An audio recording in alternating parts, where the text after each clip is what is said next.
नमस्तुगन। दिनेश जैन। वर्तमान में बड़े आचार्यों में मत भिन्नता हो तो हम श्रावकों को क्या करना चाहिए, क्या मानना चाहिए? समझदार के लिए मत भिन्नता कोई मायने नहीं रखती। क्या मत भिन्नता होगी? कितनी बड़ी मत भिन्नता होगी बोलो। जब भी कोई भी कहेगा कि भोजन करना तो मुंह से ही करना, यही कहेगा ना, और क्या कहेगा? ज़्यादा से ज़्यादा इतना करेगा, दिन में ही खाना, सूर्यास्त के घंटे भर पहले, और कहीं से तो नहीं खाने को बोलेगा। मत भिन्नता बहुत छोटी सी चीजें होती हैं, बस लोग उसका बखेड़ा कर देते। जैसे पूजा पद्धतियां ले लो, क्या बड़ी चीज हो गई। जैसे हाँ, जो मूलाचार, श्रावकाचार, सैद्धांतिक पद्धतियां हैं, उनमें प्रतिकूल वृत्तियां नहीं होना चाहिए। अहिंसा अहिंसा के ढंग से, व्रतों के ढंग से, व्यवहारिक क्रियाओं में जो एडजस्ट हो सकता है उस तरह का मतभेद हो तो कोई बात नहीं। जैसे मान लो कुछ लोग मुद्रा लेके जाते हैं, कुछ लोग बिना मुद्रा के जाते हैं, क्या फर्क पड़ गया? कुछ लोग बोलते हैं कि स्थापना करते हैं करो, कुछ बोलते हैं मत करो, क्या फर्क पड़ गया? कुछ बोलते हैं कि गिनती के 3 लौंग ही स्थापना में चढ़ाओ, कुछ बोलते हैं कि नहीं भर भर के चढ़ाओ, तो क्या फर्क पड़ गया?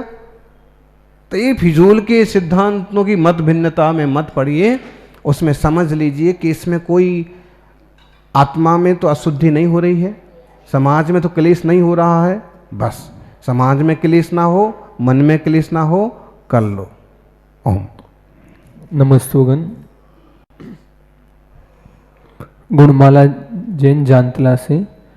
मेरे दोनों बेटे अभिषेक करते लेकिन मेरे पति नहीं करते। उनका बहुत बार बोल दिया लेकिन फिर भी नहीं समझते। और पहले मंदिर में जब अभिषेक करते थे उस समय उन्हें किसी ने टोक दिया, कुछ बोल दिया। कभी अभिषेक करने के बाद महिलाएं बोल देती अभिषेक दिखाओ, अभिषेक दिखाओ। तो बार बार दिखाना उनको अच्छा नहीं लगता था, इसलिए अभिषेक करने जाना बंद कर दिया। आप ही बताएं कैसे समझाएं उनको। ये तो पतिदेव हैं कि महादेव हैं? है? अरे ऐसे नहीं समझते तुम्हारे पतिदेव। दोनों बेटों को बोलो कि डंगा डोली बना के उठा के ले जाओ। बात तो सही है कि किसी आदमी को कोई चीज नहीं जमती है, अब एक बार हो गया अभिषेक हो गया, या फिर कई बार ऐसे टोक देते कि बस हो गया ना, आप अभिषेक मत करो, अब बाद में करो, पीछे करो। कहने का तरीका होना चाहिए। या हो चुका है अब क्यों कर रहे? तो कई बार एक बार के टोके से आदमी दूर हो जाता है, या तो वो स्वाभिमानी होगा या फिर फिजूल के झंझट में नहीं पड़ने वाला होगा। फिर भी उन्हें चाहिए, उन्हें समझाएं कि आप अपने सहजता से अभिषेक करो और निकल जाओ। एक बार किसी ने टोका है, 2 बार टोका है, कोई बात नहीं। टोकने वालों के चक्कर में पड़ेंगे तो कभी भी टोकियो नहीं पहुंचेंगे। इसलिए अपने सही रास्ते से अपने काम करना चाहिए। टोकने वाले तो भगवान को भी टोक देते हैं? परेशान रहने वाले तो भगवान से भी परेशान हैं। आप अपने रास्ते चलते रहिए, काम करते रहिए, वो भी समझेंगे। जब इतने प्रबुद्ध रहे हैं तो आगे भी ध्यान में आएगा और वापस करेंगे। ओम। और किसी का प्रश्न हो? एक लाइन में प्रश्न पूछें। पतिदेव हो गए कि महादेव? जरा सी बात हुई और परेशान हो खड़े हुए, छोड़ दिया हैं। वो छोटी सी कहानी आती ना, बाप बेटा और घोड़ा। बाप बेटा जा रहे होते हैं, घोड़ा साथ में रहता है। बेटे ने कहा पिताजी आप घोड़े पर बैठ जाइए। लोग कहने लगे कैसा बाप है, घोड़े पर बैठा जा रहा और बेटा पैदल चल रहा, दया नहीं इसको। पिता ने कहा बेटा तू बैठ जा। बेटा बैठ गया। आगे पहुंचे तो लोगों ने फिर कहा कि यार हट्टा कट्टा जवान होकर के घोड़े पर बैठा है, बूढ़े बाप को पैदल चल रहा। धिक्कार हो आजकल की औलाद को। वो तुरंत वो घोड़े से कूद पड़ा नीचे। पिताजी मैं तो नहीं बैठूंगा। पिता ने कहा नहीं बेटा चलना तो पड़ेगा, घोड़ा है। दोनों बैठ जाते हैं। दोनों बैठ गए। लोगों ने कहा देखो तो मरियल सा घोड़ा है और दोनों सांड बैठे जा रहे। वो बेचारी पैदल चलने लगे। अब खाली घोड़ा चल रहा, दोनों पैदल चल रहे। लोगों ने कहा कैसे बुद्ध लोग हैं, इतना बढ़िया घोड़ा साथ में है और ये इस पर बैठे नहीं, पैदल चल रहे। दुनिया तो ऐसा ही है, आपको अपना जो अच्छा लग रहा है, जो सही है वो करते रहो, मस्त रहो। ओम। नमस्ते महाराज जी, मैं ऐसे पूछ रही थी कि जैसे आज आपने 5 दीक्षा दी, वैसे आचार्य हो सकती, वैसे 6 हो सकती थी, आचार्य आप आए पद नहीं। आई थी महाराज जी। मैं आचार्य पद मिलने के बाद सबसे पहले आपने मतलब किसको सबसे पहले दीक्षा दी और कितनी दीक्षा दी, आपको कैसा लगा फिर पहली बार? अरे ये सब दिमाग में रखते ही नहीं है, अपन तो अपना कर्तव्य करते जाते हैं और निकलते जाते। कितनी हुई, किसकी हुई, कब हुई, कैसा लगा, ये हिसाब किताब आप लोग रखो। नमस्ते महाराज। फिर भी नमस्ते पहले किसकी आचार्य दीक्षा हुई श्री। थी? मुंबई में हुई थी। तो एक मलय सागर थे गुजरात के, पहले तो मुदित सागर, एक आर्य समति, ऐसे दीक्षाएं। तो दीक्षा दे करके ठीक ही लगा, अच्छा ही लगा, और क्या। नमस्ते आचार्य श्री। किसी जीव का हित हो रहा है। ओम। नमस्ते आचार्य श्री। आज मैं कहना चाहूँगी, मेरे मन में लगा वो बात आई, इतनी अच्छी व्यवस्था यहाँ पे भोजन की, सबकी, और सब जगह रखने का है, थाली रखने का, लेकिन झूठा छोड़ के लेडीज लोग जो अपने ये पर्दे लगे हुए होते हैं ना काउंटर के, उसके नीचे प्लेट खिसका रही थी। ओ, आपको वो लेडी जो पकड़ करके दीवार से लगा, हाँ? नहीं, मेरे को बहुत खराब लगा। हमारे वहाँ ना जैसे बच्चों को ना, नहीं, यहाँ तो ये कहते झूठा छोड़े तो जूता मारो उसको। अरे तुम लेते क्यों हो? जब तुमसे खवाता नहीं है, तुम्हें पसंद नहीं आ रहा है, तो प्लेट भर भर के और टेबल के नीचे सड़कना, पर्दे के पीछे डालना, दीवारें भी गंदी, फर्श भी गंदा। और इतनी अच्छी व्यवस्था, इतनी अच्छी व्यवस्था, बहुत अच्छी व्यवस्था है यहाँ पे। अरे हमारे। आपको वहीं जो एक्शन लेना चाहिए था। हाँ, माइक नहीं था। 2-4 की अकल तो तुरंत ठिकाने आ जाती। झूठा नहीं छोड़ने के लिए हम उनको प्राइज रखते हैं, उनकी प्लेट देके प्राइज देते हैं। देखो। तो बड़े ये करेंगे तो बच्चों को क्या अपन देंगे संदेश? बात तो सही है, ये बात अपन ध्यान रखने। एक अन्न के दाने में 4 चींटियों का पेट भर सकता है। अब ऐसे लोग कचरे में फेंक देंगे तो कैसे चलेगा? वही अगर गाय के मुंह तक पहुंच जाता तो उसका भी अभी सड़ जाएगा, धूल मिट्टी के साथ बाहर फेंका जाएगा। न गाय के काम, ना कुत्ते के काम, ना। इंसान को अन्न का, अन्नपूर्णा का भी सम्मान करना चाहिए। और अब जो दे रहा है एक तरह से उसका भी तिरस्कार हुआ, उसके अन्न का भी तिरस्कार हुआ। शुरू में ही चख लो, आप थोड़ी सी चीज़ ले लो और ठीक लगे तो आगे लो, नहीं लगे तो प्लेट में भरो ही मत। और कई लोग तो ऐसे बहुत पुराने भुक्कड़ की तरह कि वो प्लेट फुल जब तक ऊपर से ना गिरने लग जाए। अरे कोई ना थालियां भाग के जा रही हैं, ना टेबलें जा रही हैं, ना वो भीड़ में कोई दूसरा ले लेगा, सारा ले लेगा, तुम्हें मिलेगा, शांति रखो। सारी पोल क्या खोल दें बताओ?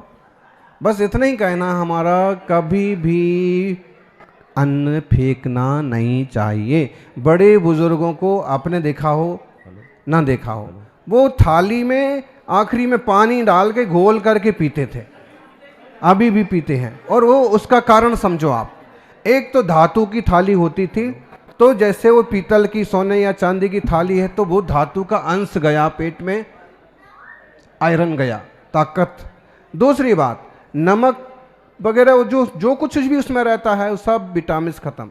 दूसरा, उसमें अन्न का दाना नहीं रहेगा, चींटियाँ नहीं आएंगी, मक्खियाँ नहीं बैठेंगी, प्रदूषण नहीं फैलेगा।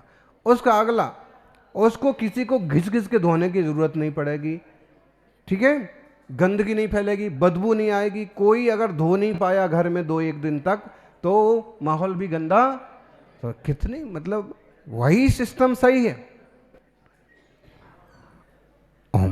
इसलिए हमने तो उपास ही कर लिया, छोड़ना ही नहीं पड़े कुछ भी। नमोस्तु गुरुदेव। संसार में रहते हुए मोह का त्याग सरल रूप से कैसे किया जाए? बहुत बहुत बढ़िया प्रश्न है। ऐसे ही सरलता से सब कुछ हो जाएगा गांधी जी, तो हर कोई महात्मा गांधी नहीं बन जाएगा। ऐसे बड़ा मेहनत से होता है। बूढ़े बूढ़े लोगों को भी लोग संयम के मार्ग पर नहीं जाने देते, बैठे आपके आगे। आगे आगे किधर होता है ये? इनको कितने सालों से लोग साधु लगे हैं, निकलो निकलो निकलो, लेकिन वो रजनीकांत को पकड़ के निकाल ही दिया। इनको भी ऐसे ही, मतलब युवा तो छोड़ो, बुजुर्गों को भी लोग संन्यास, संयम, निर्मोहता के रास्ते नहीं जाने देते। संसार के वो संस्कार हैं, फिर भी कोई जीव हिम्मत करता है, विकारों को, मुंह को छोड़ता है, आगे बढ़ता है। आपको भी हिम्मत से आगे बढ़ना पड़ेगा और पुरुषार्थ करना पड़ेगा। आचार्य श्री जी के श्री चरणों में नमन। विरह क्या चीज होती है? विरह हमने एकल विरह देखा है, पारिवारिक विरह देखा है, लेकिन समाज का विरह कभी कभी देखने को मिलता है। यहाँ से 30 किलोमीटर दूर छोटा लंबा ग्राम है, वहाँ हमने 2020 में कंचन सागर जी मुनिराज का चतुर्मास कराया था। 4 महीने का चतुर्मास के साथ वहाँ के गांव वालों का, जैन समाज का इतना तन्मय संबंध बना कि जब वो 4 महीने चतुर्मास करके जब पदयात्रा विहार के लिए वो निकल गए, पूरा गांव स्तब्ध हुआ, पूरा जैन समाज रोया, पूरे गांव ने उस रोज खाना नहीं खाया। ऐसी समाज की पृष्ठभूमि मेरे को किशनगढ़ जैन समाज में भी दिख रही है। जब आचार्य श्री जी जो यहाँ विराजमान है, आचार्य श्री जी सुनील सागर जी का संघ जो किशनगढ़ में विराजमान है, जब वो यहाँ से अपनी धर्म यात्रा चतुर्मास करके जब यहाँ से चला जाएगा, क्या किशनगढ़ जैन समाज विरह सहन कर पाएगा? ऐसा हम किस तरह से किशनगढ़ जैन समाज उस विरह को, उस याद को सहन करेंगे? यहाँ के जो कार्यकर्ता मैंने देखे हैं, वो जब यहाँ आएंगे, जब आपकी समृद्धियों को देखेंगे, तो वो तन मन से फूट फूट कर रहेंगे। क्या उन कार्यकर्ताओं का सम्मान मिल जाएगा? क्या मैं आचार्य श्री जी 2025 में वापिस ऐसा सानिध्य मिलेगा कि आचार्य श्री जी यहाँ आ जाए? नमस्ते। बिल्कुल आपकी अदालत लगा दी इन्होंने तो, लेकिन भावनाएं सही हैं। फिर देखो, एक तो निर्मोही हैं, दूसरे मोही तो नहीं, फिर भी अनुरागी हैं। तो जितना देव शास्त्र गुरु से अनुराग रखेंगे उतना अच्छा है। और आप विद्याधर हैं, कहीं दूर भी जाएंगे तो आप भी अपनी विद्या से वहाँ पहुँच जाएंगे। ओम।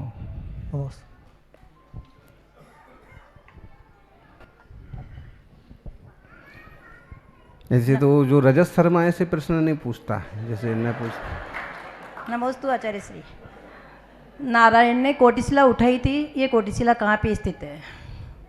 उनने उठाई थी, कहाँ रखी है हमको मालूम नहीं है, लेकिन ये जरूर है कि गया के पास जो एक तीर्थ है कोल्हुआ पहाड़, उसे भी कोटिशिला बोलते हैं। ओम। नमोस्तु आचार्य श्री। आचार्य श्री, मेरा प्रश्न ये है,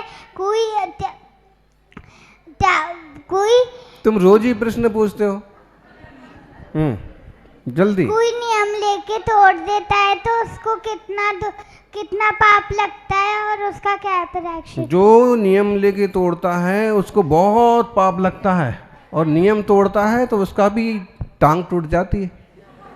हाँ, जो नियम तोड़ता है ना, बार बार, एक आध बार बाथरूम में ऐसा सरकेगा कि उसको मालूम पड़ेगा नियम का तोड़ने का फल क्या होता है। इसलिए नियम कभी तोड़ना नहीं चाहिए। छोटे लो भले, लेकिन अच्छे से पालन करो। ओम। नमोस्तु आचार्य श्री। टेंशन क्या पैदा होती है और टेंशन फ्री जिंदगी जीने का क्या उपाय है? अरे अटेंशन नहीं रहते हैं सो टेंशन पैदा होती है, और जो अटेंशन रहते हैं उनको लें सा टेंशन लेने का। हाँ बोलो सर्किट। टेंशन देने का, ना लेने का, ना देने का। ये क्या होता है, जब हम कर्ता बुद्धि करते, मैंने ऐसा ऐसा किया, मेरा सम्मान नहीं हुआ। जब भोक्ता बुद्धि करते कि मुझे मिलना चाहिए और नहीं मिला तो परेशानी। जब किसी तरह का अधिकार महसूस करते हैं और उसकी पूर्ति नहीं होती है तो परेशानी। किसी को बहुत अपना मान लिया और वो वैसा पेश नहीं आ रहा है तो टेंशन हो जाती है। कोई चीज़ें आप चाहते हैं उपलब्ध नहीं होती हैं, तो मतलब यह है कि पर में एकत्व बुद्धि करने से टेंशन होती है। लेकिन जो ज्ञान घन चेतन तत्व में अटेंशन रखता है उसे टेंशन नहीं होती है। नमस्ते आचार्य श्री। दीक्षा लेते हैं सब लोग और उसके गोद क्यों भराई जाते हैं सबके घर? आप लेओगे तो मालूम पड़ेगा क्यों भराई जाती है। दो प्रतिमा तो है हमारी। एक तरह से विदाई का प्रतीक है कि अब अपना जिसका जो लेना देना है वो बराबर हुआ। किसी ने भोजन के लिए बुलाया, किसी ने गोद भराई। एक खुश मिजाजी का प्रतीक है कि आप सौभाग्यशाली हो। जैसे हम थोड़ी सी वस्तु से आपकी गोद भर रहे हैं, ऐसे ज्ञान, दर्शन, आनंद आदि गुणों से, व्रतों से आपकी गोद हमेशा हरी भरी रहे। ऐसे ही अनंत गुण आपको उपलब्ध हो जाएं। और एक प्रतीक है कि हम आपसे संतुष्ट हैं, खुश हैं, आप सही रास्ते जा रहे हो। और एक भेंट टाइप से आत्मीयता दिखाना। ओम। नमस्ते गुरुदेव। अक्सर सुना जाता है कि किसी महापुरुष के उत्थान में, उसके निर्माण में किसी स्त्री का हाथ होता है, परंतु अटल बिहारी वाजपेयी, अब्दुल कलाम आज़ाद, तुमको क्या पता है? और रतन टाटा जैसे के साथ में इतनी विपरीत विषमता क्यों हुई? क्योंकि उनके पीछे कोई स्त्री नहीं थी।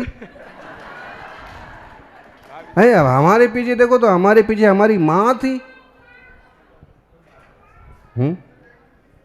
और ढेर सारी अम्माएं हैं, हर रोज पड़गान करती। तो ये समझो कि हर व्यक्ति के अपने कर्म होते हैं अपने। वो एक सक्सेस व्यक्ति के पीछे एक स्त्री होती है, चाहे बहन हो, चाहे माँ हो, चाहे पत्नी हो, चाहे मित्र हो। उसका आशय ये है कि सपोर्टर। कई भाई भी तो बहुत सपोर्ट करते हैं। तो एक उक्ति बन गई, खासकर इसलिए क्योंकि अगर विचारों से मिलती जुलती पत्नी है तो हर चीज़ में आपका सपोर्ट करेगी, रास्ता सुझाएगी। और फिर मंच से भी आप बोलेंगे कि आज मैं यहाँ तक पहुँचा हूँ, इसमें मेरी पत्नी का बहुत बड़ा योगदान है। बोलेंगे मेरे माता पिता का बहुत बड़ा योगदान है। तो अक्सर कर इस तरह से ऐसा बोलते हैं। बाकी भूमिका भाई की भी हो सकती है, कोई मित्र भी हो सकता है। लेकिन जीवन साथी ही अच्छा मिल जाए और आपके बिजनेस, आपके विचार, आपके सहयोग, आपके जो वृत्तियां हैं उसमें सहयोग करे, आधा काम बांट ले, तो फिर वो एक कथन ही बन गया, लोकोक्ति बन गई कि एक सक्सेस व्यक्ति के पीछे एक स्त्री का हाथ होता है। अब जैसे कोई नेताजी हैं, सारा घर संभाल लिया महिला ने, तो अपनी नेतागिरी करते फिर रहे हैं, अपनी झाड़ते फिर रहे भाषण, जनता में फेमस हो गए, विधायक बन गए, मंत्री बन गए। जब मौका आया बोलने का तो बोलना ही पड़ेगा, नहीं तो झाड़ू बजाएगी पीछे से। घर कौन संभालता था? ऐसा कोई भी आप देख लीजिए, गृहस्थी में दोनों पहिए बराबर काम करते हैं, भले दिखें और ना दिखें। इसलिए श्रावकों को परिवार बहुत संतुलित रूप से चलाना चाहिए और उसमें धर्म ध्यान भी बना रहना चाहिए।